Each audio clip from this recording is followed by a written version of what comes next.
Nous y voilà.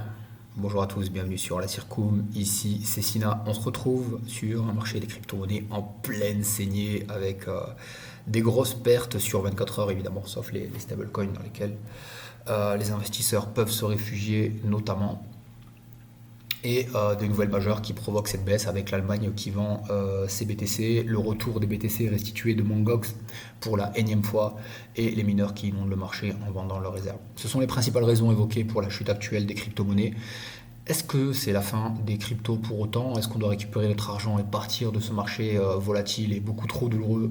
Je vous propose de voir les choses sous un autre angle pardon, plus positif.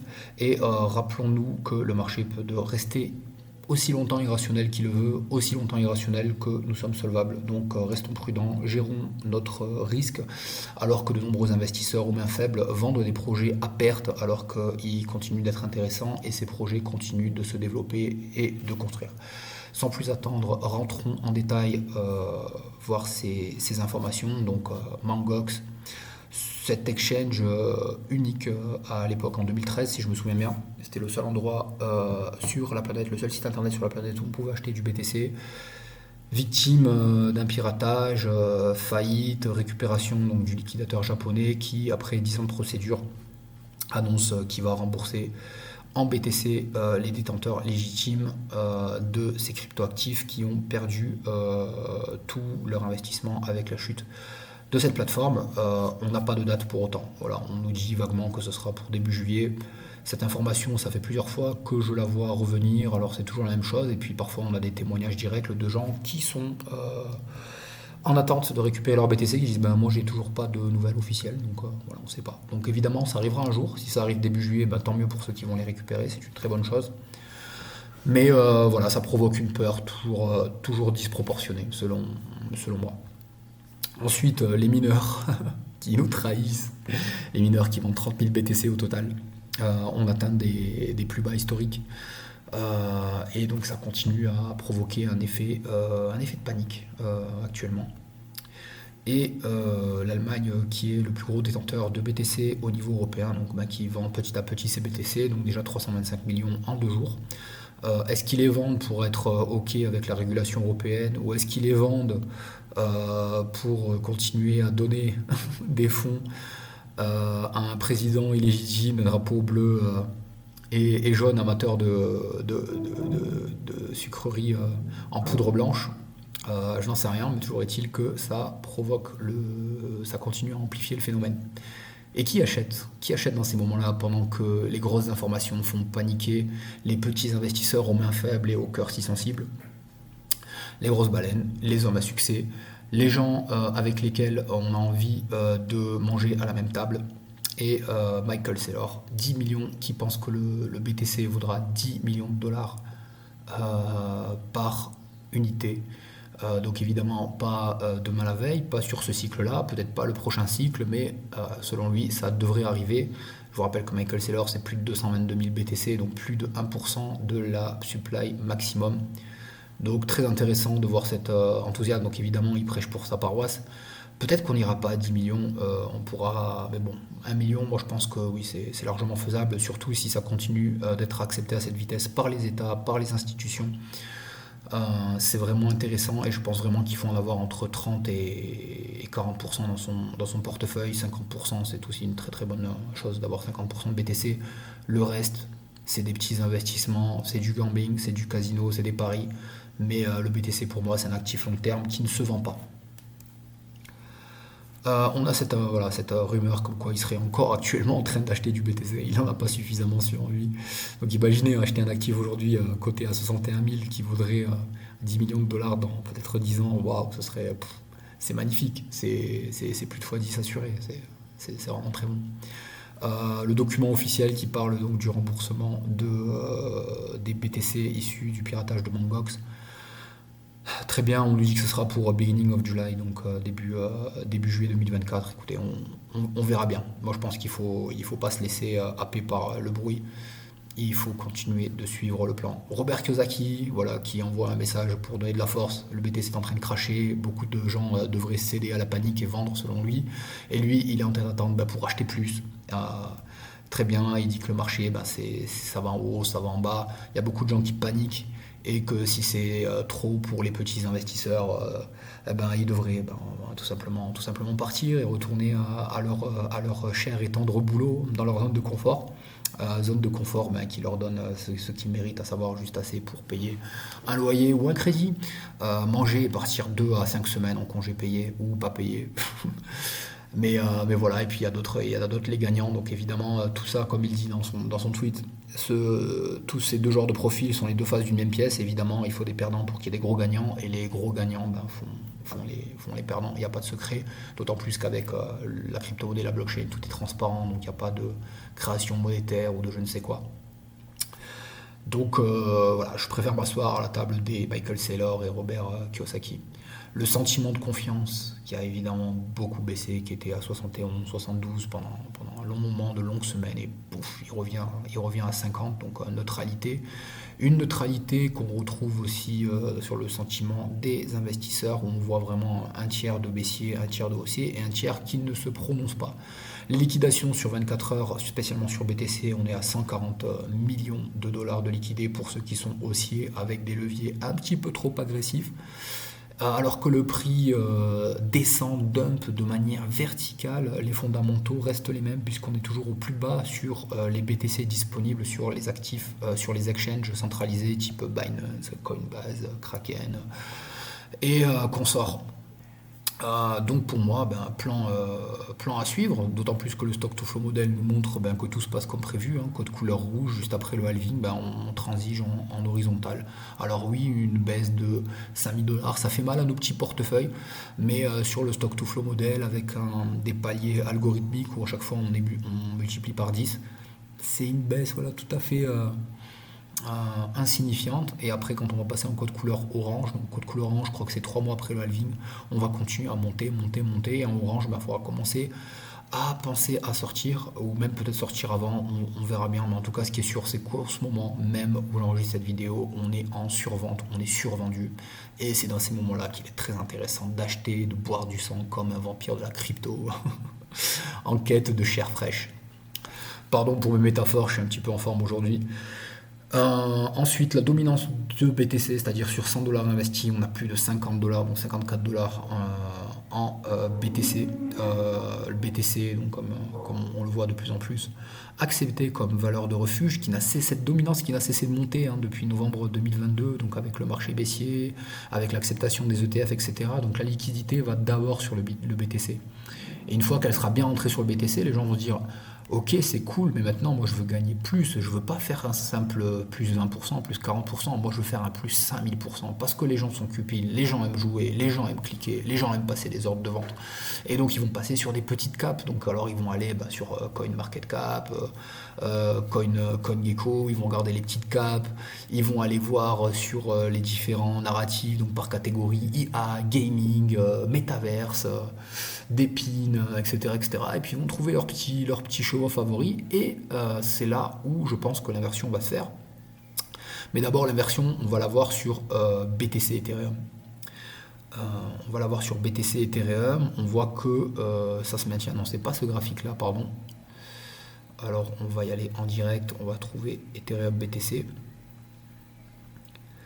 Voilà. Ethereum qui se maintient par rapport au BTC, donc dans un mini range dessiné ici, donc avec les traits en mauve. Donc ça se passe plutôt bien pour l'Ethereum, qui résiste bien, qui résiste même mieux que le BTC, puisqu'il a plutôt tendance à rebondir sur cette paire Ethereum-Bitcoin. Et quand vraiment l'Ethereum se montre plus performant que le BTC, là ça ouvre la porte. On est vraiment sur... il faut voir ça comme un flux liquide, un peu comme une grosse rivière, et dont le liquide, donc l'eau, serait l'argent, la monnaie fiat, donc dollars, euros, etc., qui rentre sur le BTC. Okay, et après, ce canal, il bifurque sur Ethereum. Parce que les gens vont dire, ouais, il y a Bitcoin, mais il y a aussi Ethereum. Souvent, quand vous parlez à des débutants, ils vont dire, oui, Bitcoin et Ethereum. Ethereum, c'est quoi? Après, il commence à comprendre Ethereum, ordinateur intelligent, contrat intelligent, finance décentralisée, hop, petite market cap, potentiel de gain, 10 fois, 20 fois, 50 fois, 100 fois, 200 fois, 1000 fois. Et là, ils vont commencer à s'intéresser, métaverse, IA, gaming et tout ce que j'ai mentionné auparavant. Et c'est là où tout ce flot de liquide, de liquidité va arriver. Et donc premièrement, donc on va voir le BTC, donc ce graphique-là, remonter, rebondir. Boum. Alors est-ce que ça va rebondir ici, qui semble être un support intéressant ici, je ne l'ai pas dessiné, mais on va le dessiner en direct. Voilà. Hop. Ici, ça semble être intéressant, parce qu'on a vu que précédemment, c'était plutôt une résistance. Ok.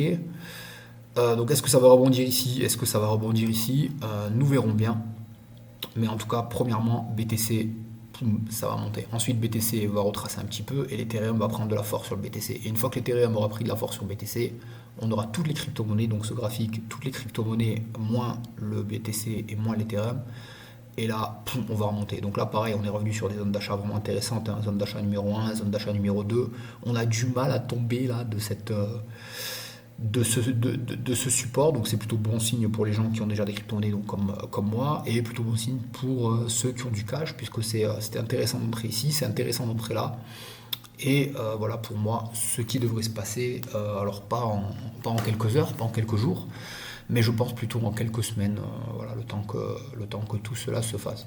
Mais ce qui est sûr aujourd'hui, c'est qu'on est survendu, et le flow donc, de 9 milliards en Bitcoin qui devrait être restitué, donc je me demande à quel genre de profil va être restitué ces 9 milliards. Est-ce qu'il va être restitué à des gens qui sont toujours jeunes, qui sont toujours à l'affût d'opportunités d'investissement?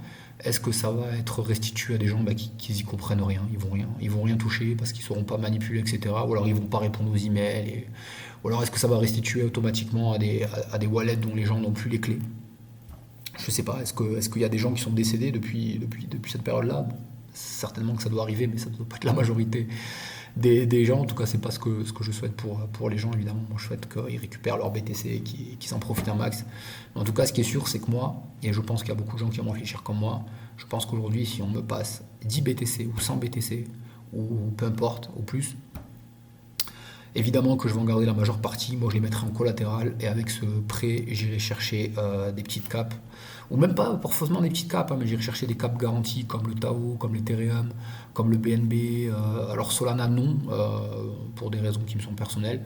Mais voilà, j'irai chercher tous mes projets favoris, des grandes capes dans les altcoins, des moyennes capes, des petites capes, de manière à maximiser mes gains sur un bull run dont on attend la phase avancée, la préphase ayant eu lieu, qui nous a commencé donc en octobre et qui a été vraiment très belle et très euphorique jusqu'à mars. Donc voilà, c'est quand même pas rien. Si on mesure cela, alors il est où l'élément pour mesurer? C'est quand même pas rien, une hausse comme celle-là, voilà, à 172%. Ouais, très intéressant. Voilà, faut pas sous-estimer. Donc après, voilà, on n'a pas pris nos gains, etc. Peu importe. Moi, je suis en période d'accumulation. Je fais des rebalancements. Je passe de moyennes capes vers des petites capes. Une partie des grandes capes vers des moyennes ou des petites capes. De manière aussi, pareil, à maximiser sur la phase avancée du bull run. Et là, ce qui était vraiment intéressant, c'est que cette première partie-là, hop, je vais quitter ça. Cette première partie, elle nous a montré qui avait du potentiel en fait pour faire des belles performances. Je pense par exemple au AIT que j'arrête pas de présenter, le AIT qui est sur des plus bas historiques, alors que le projet continue de construire. Et quand on regarde donc sa charte sur du long terme, ça nous a montré qu'il pouvait atteindre les 1,13, mais bon, il avait atteint les 1,20, ça l'a pas enregistré.